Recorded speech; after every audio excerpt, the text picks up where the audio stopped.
Assalamualaikum warahmatullahi wabarakatuh.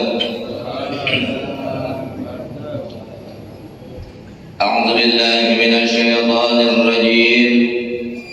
Bismillahirrahmanirrahim. Alhamdulillahi rabbil alamin. Wassalatu wassalamu ala asyrafil anbiya'i wal mursalin. سيدنا وحبيبنا وشفيعنا ومولانا محمد وعلى آله وصحبه أجمعين أما بعد. قال الله سبحانه وتعالى في كتابه الكريم: أعوذ بالله من الشيطان الرجيم. بسم الله الرحمن الرحيم. قالوا سبحانك لا علم لنا إلا ما علمتنا إنك أنت العليم الحكيم ولا حول ولا قوة إلا بالله العلي العظيم. صدق الله العظيم. Hadirin wal hadirat, ma'asyiral muslimin wal muslimat, jamaah salat subuh rahimakumullah.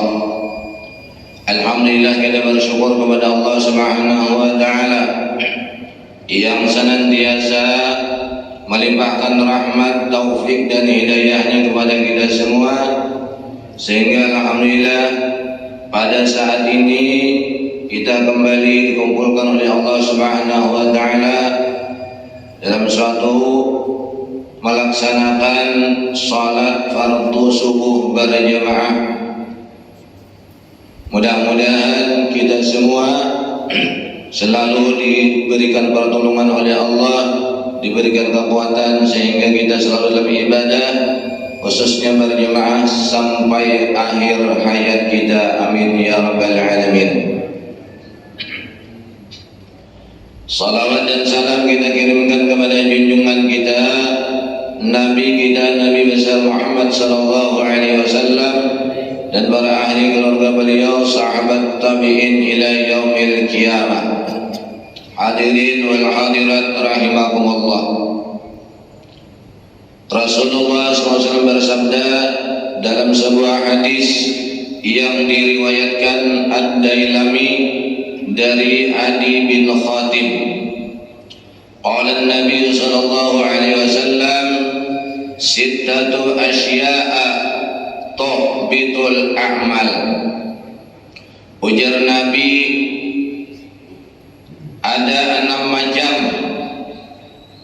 yang bisa menghilangkan amal ibadah kita, yang bisa menghilangkan pahala seluruh ibadah kita yang pernah kita laksanakan.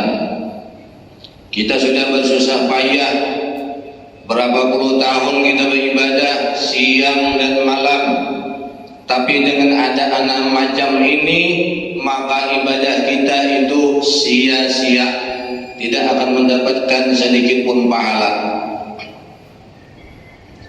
Yang pertama, al-istighwalu bi'uyubil khalqi.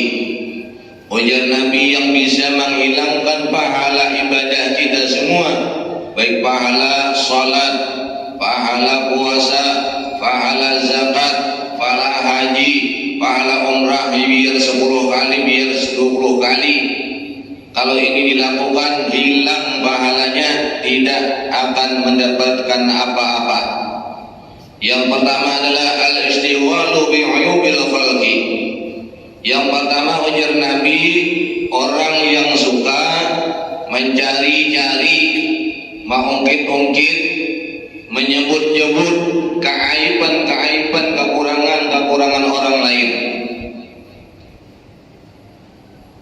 Jadi kalau ada teman kita, kawan kita menyebut keaiban-keaiban orang lain, kita tidak usah ikut. Apalagi menambah-nambah, apalagi menambah mengompor-kompori, menambah semangat. Oh iya betul itu, memang itu jarang puasa itu, jarang berjamaah itu, habis pahala kita. Orang mau ke masjid silahkan, tidak mau ke masjid tidak urus. Kita bersyukur Allah bukakan pintu hati kita. Saudara kita, kita doakan. Yang tidak pernah ke masjid kita doakan. Bukan di ujung-ujung, bukan disebut-sebut, bukan dibaca-baca.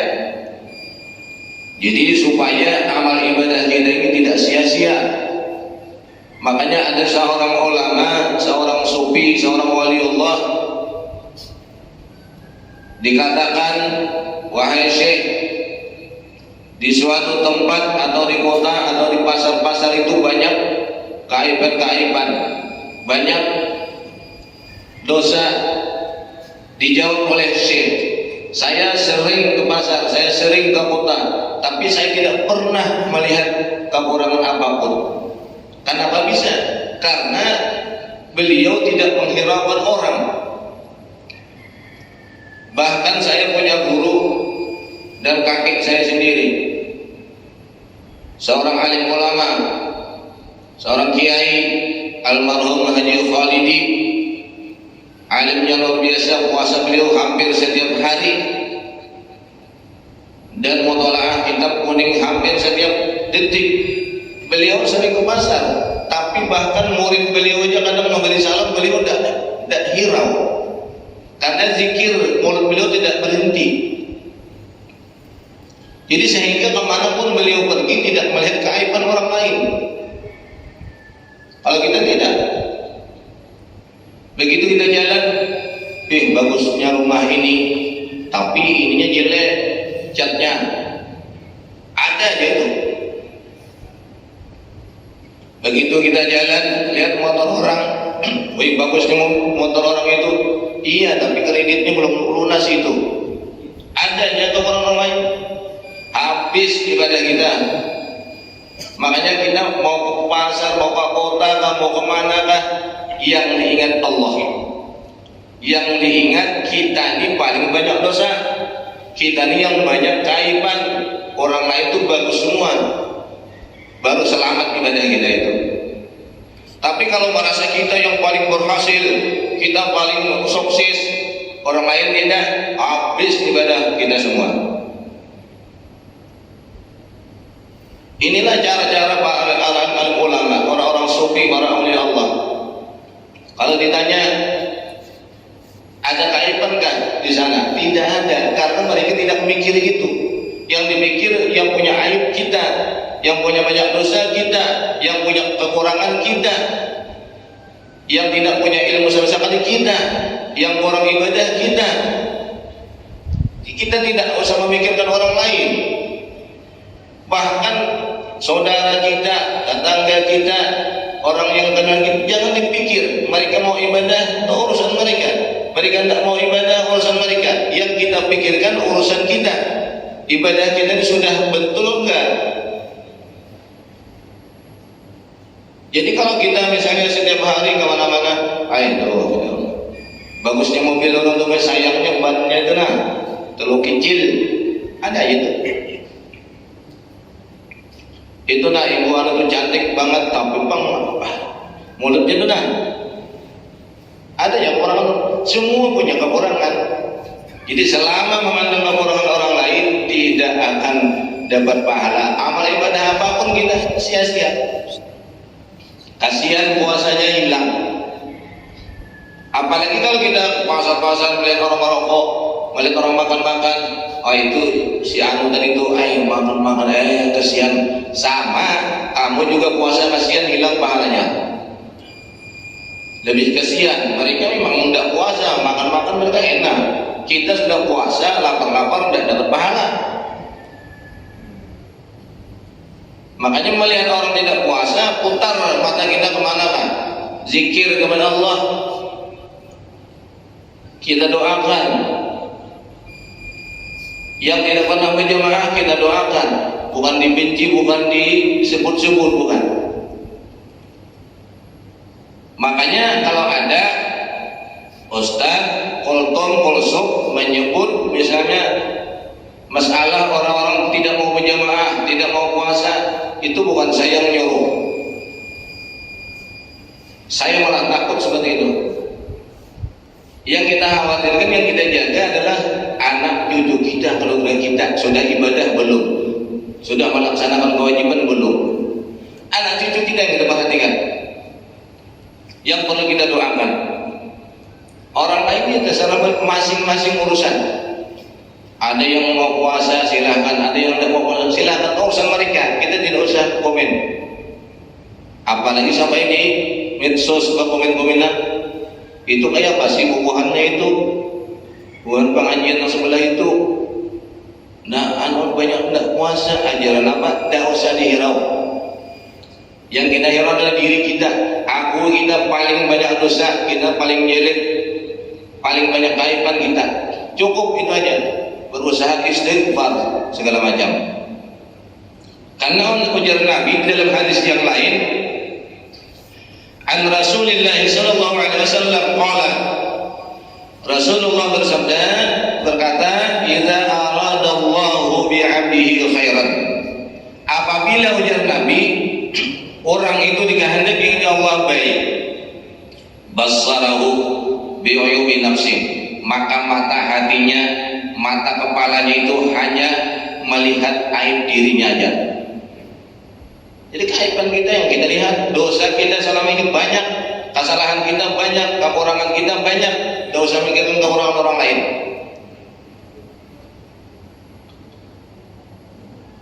Jadi kalau kita memandang apa aja, mandang rumah orang bagus, luar biasa, mobil orang bagus, motor orang bagus, semua bagus.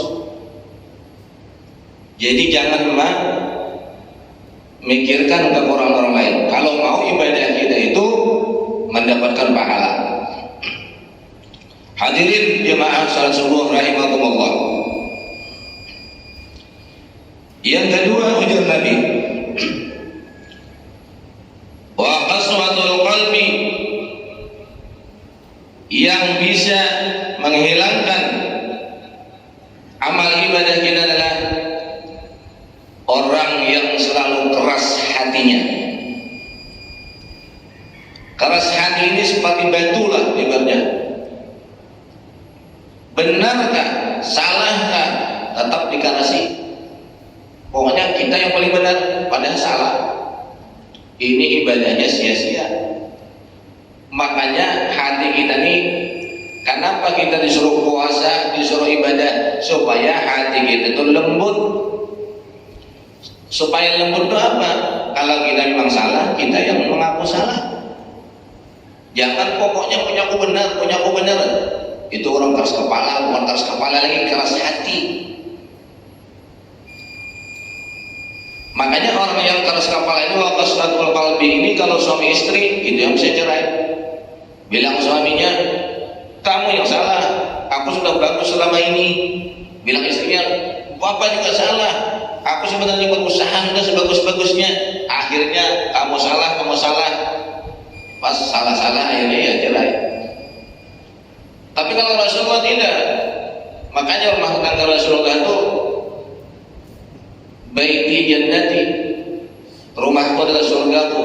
Karena Rasulullah tidak salah hanya minta maaf kepada istrinya. Datang terlambat di masjid saja, begitu pulang Isya, karena ada musyawarah, karena ada rapat masalah masjid, sehingga Rasulullah terlambat pulang ke rumah. Begitu pulang ke rumah, istri beliau sudah ketiduran, pintu dikunci sudah. Apa Rasulullah tendang pintu? Enggak kan? Rasulullah hanya diketuk. Kalau sudah 3 kali Assalamualaikum 3 kali, yang diketuk terus. Ini tidak, orang kadang maksa kalau bertamu ke rumah orang itu. Assalamualaikum tok. Kayak apa orang diisi belum cibuk, masa menjelanjang buka pintu? Banyak yang seperti ini. Makanya adab-adab itu, kalau ini Rasulullah itu bukan rumah sendiri kok, dan istri beliau begitu dikatuk, diberi salam 3 kali, dan buka. Rasulullah baring di tiras rumah. Sesabar itunya Rasulullah. Kalau kita, kenapa Rasulullah bisa sabar? Karena hati beliau lembut, lemah lembut. Karena dalam hati Rasulullah, berarti saya ini salah. Biasa pulang agak cepat, kita lambat. Ya namanya ngantuk, istri ketiduran. Kalau kita bisa hancur pintu itu. Nah, begitu mau salat subuh, ya Allah, begitu bangun istri beliau, ya Rasulullah, ampun maaf bahasa kita itu, saya ketiduran. Ujar Nabi apa? Saya yang salah, terlambat pulang, ada rapat, saya yang minta maaf.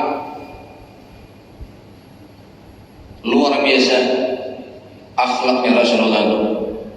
Makanya seluruh alam ini yang luar biasa, seluruh dunia ini yang paling baik akhlaknya adalah Rasulullah. Contoh yang paling baik adalah Rasulullah. Kalau kita biasa saling menyalahkan, sama kawan saling menyalahkan, sama tetangga saling menyalahkan, sama keluarga saudara saling menyalahkan, bilangnya saya yang benar, dia yang salah. Disitulah orang rata-rata putus silaturahmi karena saling menyalahkan. Biar di masjid, biar dimanapun organisasi apa saja, kalau saling menyalahkan itu bubar itu. Apa aja pengajian apa, kalau saling menyalahkan, saling mengoreksi kekurangannya. Yang satu karena majelis misalnya makanannya keasinan, yang satu kurang garam, yang satunya tidak ada garam sama sekali. Kayak apa ini? Nah, ada aja itu. Ada yang cukup, ada yang enggak. Apalagi namanya buka bersama, undangan 100, yang datang 200, tidak cukup. Apa undang-undang tidak cukup, begitu mending tidak usah. Hilang pahala puasa kita sudah. Kalau tidak cukup ya rezeki kita tidak ada air minum, sudah syukuri, syukur kita sehat. Nah, makanya oleh karena itu hati kita itu disuruh Allah beribadah itu supaya lembut. Yang tidak mau ibadah kita doakan, yang tidak mau puasa kita doakan, daripada kita hilang pahala kita.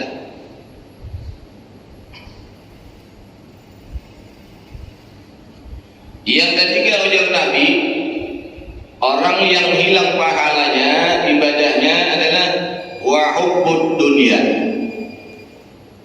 Orang yang terlalu cinta dunia sehingga sedekahnya itu astagfirullah 1000, duit banyak, harta banyak, nanti yang enak warisnya, zakat tidak dikeluarkan. Kalau dikasih tahu suruh mengeluarkan zakat, kita tidak ditegur. Dikira guru itu mau zakatnya, enggak. Cuman kita kan menyarankan, keluarkanlah zakat yang banyak hartanya.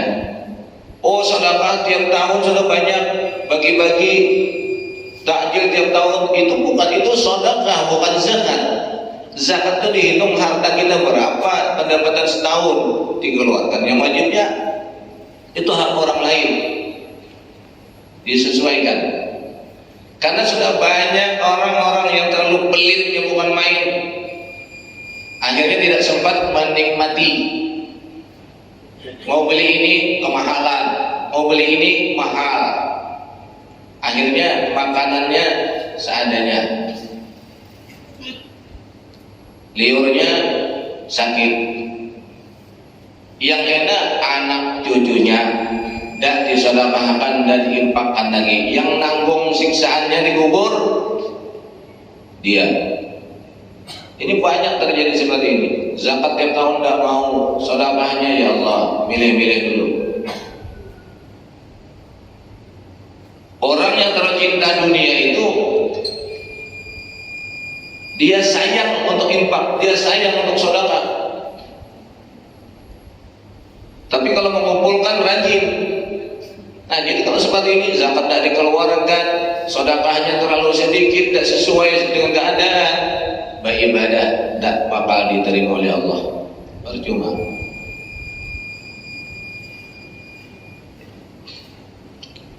Yang keempat, waqillatul haya, yang bisa menghilangkan amal ibadah kita, orang yang sedikit malu, sedikit malunya sedikit. Kalau sudah malu kepada Allah tidak ada, malu kepada manusia tidak ada, hilang, beribadah apa aja tak bakal diterima. Apalagi misalnya kita bulan Ramadan makan minum di nampak-nampakkan tidak malu kepada Allah dan malu kepada manusia, nanti berinfak segala macam tidak bakal diterima. Ibadah yang lain tidak diterima karena terang-terangan menentang hukum Allah. Yang kelima, ujar Nabi, wa tulul amal, terlalu banyak cita-cita, terlalu banyak angan-angan. Orangnya sudah piot, sudah sakit-sakitan, masih pingin bisnis ini, masih bisnis ini, akhirnya keburu diumumkan di at-taubah, inna lillahi wa inna ilaihi raji'un. Tidak tercapai cita-citanya. Sudah, kalau kita umur kita sudah senja, tidak usah banyak-banyak cita-cita. Cita-citanya mudah-mudahan kita ibadah sampai akhir hayat. Karena kalau nanti kapan? Sihat ini tidak selamanya sihat. Ada kalanya sihat kita diambil oleh Allah, sakit baru mau ibadah, tidak bakalan sudah. Kalau sudah kita sakit-sakitan tidak bisa lagi. Nah, makanya oleh karena itu jangan terlalu panjang cita-cita kita, jangan terlalu banyak menghayal ya. Karena kalau menghayal itu sejam 2 jam menghayal harta, menghayal menjadi orang sugih, itu sejam dan setengah hari tidak terasa. Tapi kalau kita tarawih setengah jam itu terasa betul tuh, terasa tuh pas lamanya, lambat betul. Pas ngobrol pulang tarawih 1 jam ngobrol. Pas karena imam yang ngebut setengah jam tarawih selesai, tapi 2 jam ngobrolnya di hadapan rumah. Dan yang mau ya, nah coba. Yang terakhir yang keenam, ajaran Nabi yang menghilangkan pahala ibadah kita, wallalimul la yantahi, orang yang selalu zalim kepada orang, zalim kepada orang. Orang tidak salah dimusuhi, orang tidak ada salah sama sekali dibenci. Bencinya bukan main, saking bencinya, astagfirullah, tidak ditegur, tidak ada salah apa-apa. Saking bencinya, karena kebencian itu adalah dari hati yang iri dengki, sehingga timbullah kebencian dan ditegur. Kalau temannya berdua, yang satu ditegur, diajak bicara, yang satunya enggak. Kalau ada misalnya guru 2, yang satu dibantu, yang satu enggak, zalim luar biasa. Kalau bisa, ini nak guru, uang 50.000, belikan aqua 2 dus, antarkanlah guru satunya tuh ya. Saking zalimnya juga.